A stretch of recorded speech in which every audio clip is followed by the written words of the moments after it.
Mungu wa mbinguni anajua. Amen. Muda wenu mliotoa kwa ajili yangu, Mungu atawabariki, hamtapungukiwa. Namshukuru Mungu kwa ajili ya watumishi wa Mungu mliofika hapa.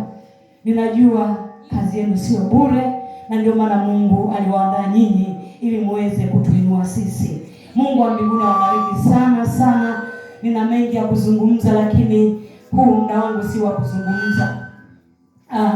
Kama alivyosema Bishop Kibe, namfahamu muda mrefu, wakati huo nikiwa nikitumika kama mwimbaji, nikiwa nikienda kuhudumu kwenye kanisa lake kule.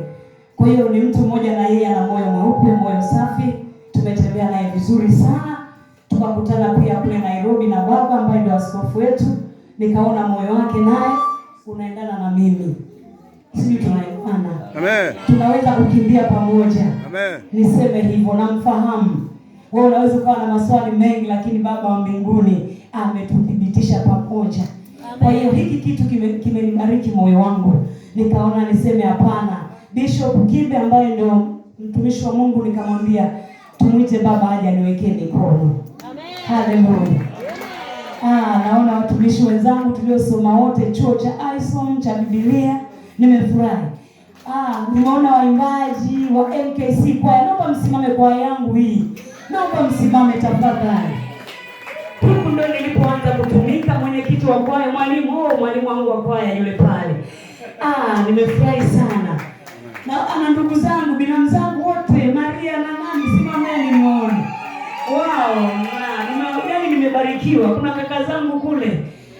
Mnisamee wengine nashindwa kuona vizuri kwa sababu moyo wangu bado haujawa sawa, lakini ninawapenda sana. Amen. Mjisikie mpo nyumbani, ndipo mahali hapa anapotumika Mungu aliponiweka. Amina. Lakini nitaomba Bishop nisamee sana.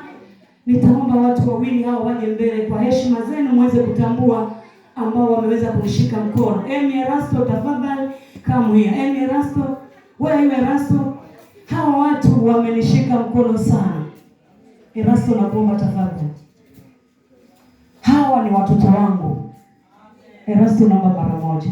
Ninasema hivi kwa sababu hii kazi singeweza. Hii ndio familia yangu. Mimi ndio familia yangu. Samahani mtumishi. Nataka nishuhudie kwamba Mungu anafanya njia pale pasipokuwa na njia. Tumepitia changamoto nyingi. Hawa wamekomaa kwa sababu yangu. Wamekomaa kwa sababu ya huduma hii. Wakaimarisha na wengine. Haleluya. So wamenitia moyo sana. Huyu akawa ananiambia mama, twende tukasome chuo. Nikamwambia hapana, ila hatuna. Akasema tutaweza kwa msaada wa Mungu.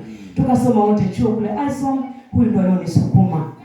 Kwa hiyo hawa wameniambia ukiacha hii kazi ya Mungu, Mungu atakudai. Kuna wakati tunachoka kama watumishi, kuna wakati tunakata tamaa, lakini waliniambia mama, ukiacha hii kazi, Mungu atakudai. Nikauliza kwa nini? Akasema tunajua niko ambaye niko nilikotutoa.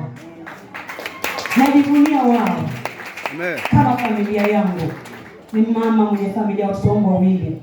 Mnajua nisiongei mengi. Amen. Mama kama peke yako mama, unapita kwenye mazingira baya, watu watasema mengi, lakini Mungu wa mbinguni alituthibitisha. Wow. Na wapenda sana hao watu. Watu muhimu sana kwangu. Ni watoto wangu niliowazaa. Haleluya. Ninasema kwa sababu nilipopata wito, tukaanza nao, nikamwambia nimepata 1, 2, 3. Tulienda kukaa chini ya mti kule Mbezi. Wangekataa kufanya kazi ya Mungu. Lakini walikubali, tunapiga pambio kwenye mti, tunaendelea mpaka hapa mlipotufikia tunapotoka. Na wengine wakainuka. Haleluya. Kuna waheshimu sana, nisingetambua hili hata Mungu angenishangaa. Mungu awabariki wanangu. Amen. Ninashukuru pia uongozi mzima, wachungaji wa kanisa la Niko, Maniko, Mashemas, wote wanakwaya wa Niko na wengine matawi ya Niko ambao hayako hapa, kwa kunisupport na kuniombea na kusimama na mimi katika changamoto zangu zote. Mungu